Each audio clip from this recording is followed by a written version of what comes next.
If you thought Bakugo was Bakugan, you were right. Good guess, but actually no. In fact, it's all thanks to that. Okay, whilst I don't agree with the backlash and hatred regarding Bakugo's revival, I do agree that the execution could have been better. My Hero Academia has had a controversial turn of events, with the fandom being split into two. One side being like this, and the other reacting like this. But Bakugo's revival is not the only massive revelation from chapter 364, as All For One used the power to reverse back to his prime form, showcasing his face for the very first time. I am legit feeling a strong 9 to a 10. Not only that, All For One mentions why he became evil and started this war against humanity, stemming from 150 years ago. You heard that right. It's time to go into It's the Mickey Mouse Clubhouse. Hey, I told you to stop that. No, sorry. Do you want to know who my favourite god of them all is? Zeus. Which is exactly why I want to tell you guys about Dislight. Zeus was one of the very first to gain power, and with this power he and others banded together, creating the Esper Union, all with one goal in mind: to solve the mystery of Dislight's miracles and to save the world. He is the only hero that can transform from his normal mode into his god king state, making him the most powerful of the Espers. That is right. With Zeus you can literally control the power of lightning. What is this Dislight you speak of? It's a great turn-based mobile role-playing game where you can collect Espers with ancient divine powers, construct your own Esper squad, and combat evil alongside people around the world set in the near future, where a global cataclysm brings ancient Greek gods, Chinese gods, Norse and Egyptian mythology all into our world. Like, where else are you going to find Odin of all people as a motorcycle girl? The Zeus summoning, however, is only during this campaign, so download Dislight through the link in the description and pinned comment and use the code ESPERUNION to get incredible gifts, because the almighty Zeus awakens only in Dislight. Download now.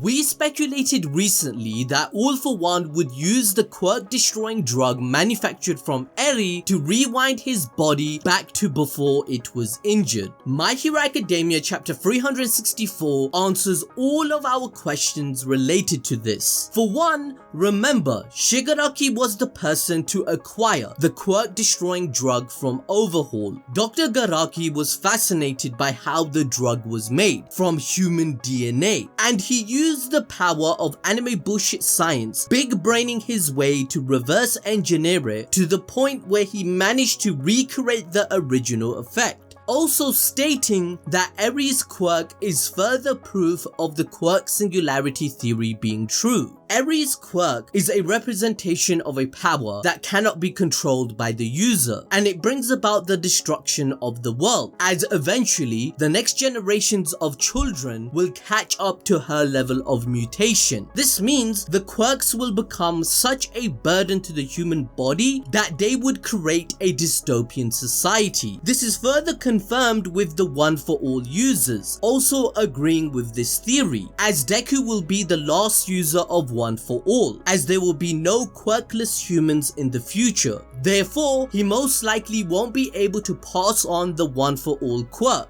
All For One also speculated this for himself, as he was a person from the first generation of quirk users 150 years ago. Whilst he kept stealing more and more quirks, eventually thousands, the power became unstable in his human body to the point of needing to create a new vessel. This new vessel would become the Demon Lord from the comics. Thus Shigaraki All For One's fusion was born. Chapter 364 revealed the Doctor was able to create the rewind drug, but using it once is enough to help All For One accomplish his dream. He has not only regenerated back before his fight with All Might, but all the way back to his physical prime. Despite this, there is a huge side effect that we didn't see coming, which is All For One will eventually rewind into nothingness and die. Oh my god, James Trout. Oh my god!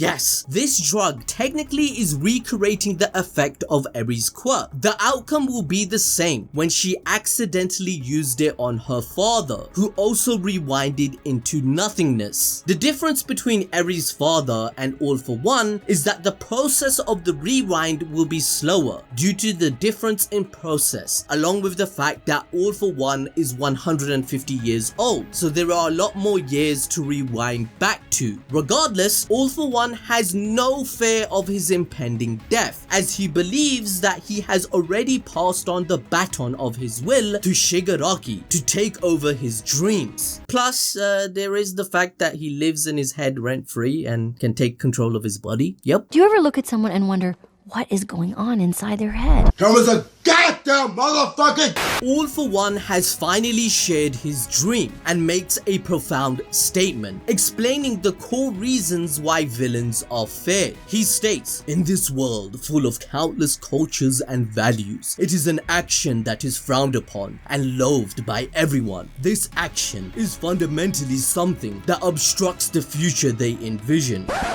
What the f does that mean, Kobe Bryant? You're welcome.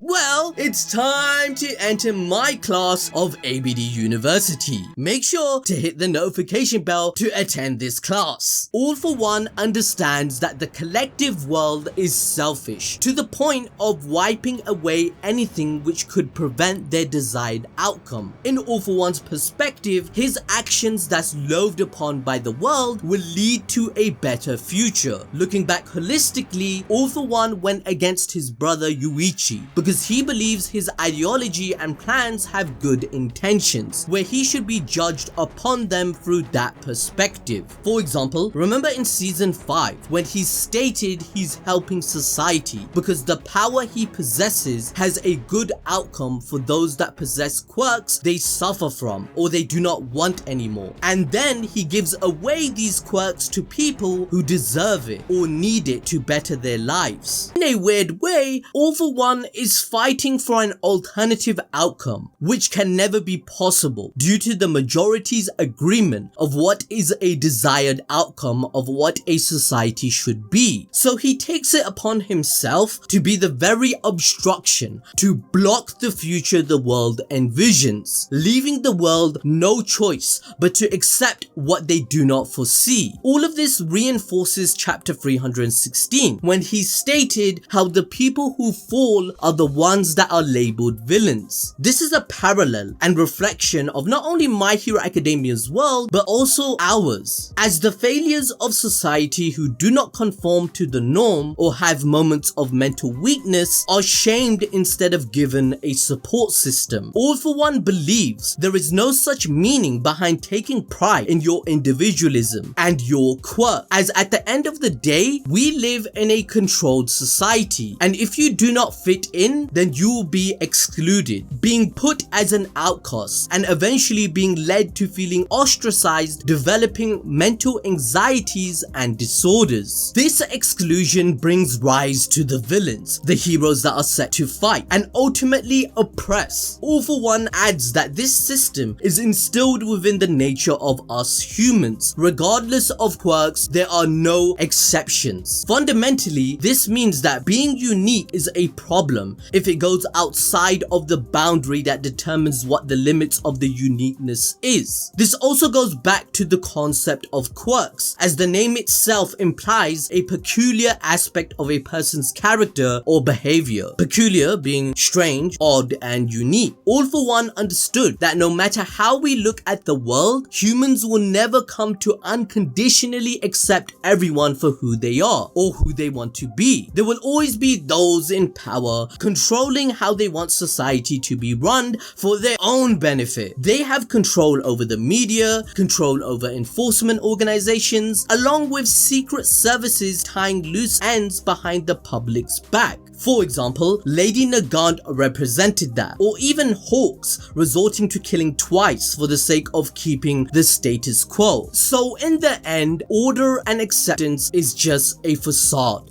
and he goes against Deku's ideology. This leaves All For One to believe that chaos is the answer, taking us back to chapter 193, where he told his brother the chaos he is creating will end up bringing true order. With that, we then move on to the other side of the world, where Shigaraki's power level is incredibly alarming. It is evident that Shigaraki is enough to shift the balance of power from the heroes to the villains. In these circumstances, the first thing that the President of America thinks about is the safety of the world, right? The President thinks that a political crisis will erupt as developing countries are trying to earn the favor and trust of Shigaraki. He also makes it clear that the USA's retaliation in the form of stars and stripes, as well as the missiles, has already worked against them, as stars and stripes' death caused a gaping hole in their own crime rate for the country. We have to think of Shigaraki as a nuke, and the developing countries are trying to get a hold of one. Whilst America, they think, bruh, we don't want that, as their status in geopolitics of the world would be diminished, toppling their nation even further. So they must abandon going against Shigaraki and race other countries into a new world order. Essentially, USA wants to buy peace at a cheaper price than doing a world war, which would be much more expensive. The USA's attitude towards the unraveling of this event completely fulfills the very reason All For One's justification for this war itself. Usually, villains are seen as societal evils that plague humanity's future. All the heroes banded together to take them down, but the moment it seemed advantageous to the villains, the definition of heroes and villains switched up. The ones who have the power to shape the future is the one who is worshipped. It's as easy as that. There are countless crimes countries have committed that are well known, but it's all erased in the face of the future. In this sense, My Hero Academia has done a great job in highlighting a glimpse of the real world that is brutal to no end in fighting this invisible war that we're always in. However, sometimes the story takes itself too seriously and often at the wrong time.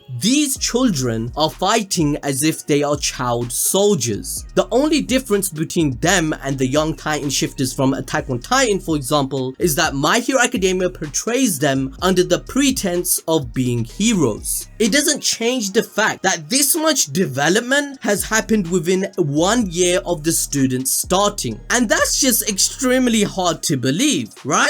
Moreover, it's a really one-sided tale of the heroes being largely the good segment of society, making the villains and the anti-heroes seem like a joke for the most part. The Boys, a series I highly recommend, explores the same themes through a much bigger lens. Horikoshi tried to explore a darker tone, but faced backlash when the My Villain Academia arc was in motion in Japan. His editors and fans forced him to tone down and explore the villains less, the way he liked to, which he admitted in an interview. So naturally, the story is stuck halfway between being too serious about the wrong things while still being a bit realistic. After Evil Deku occurred, there needed to be a large tonal shift, but things reversed back to normal. Oh, and thinking about reversal, Bakugo is coming back to life again. Yay!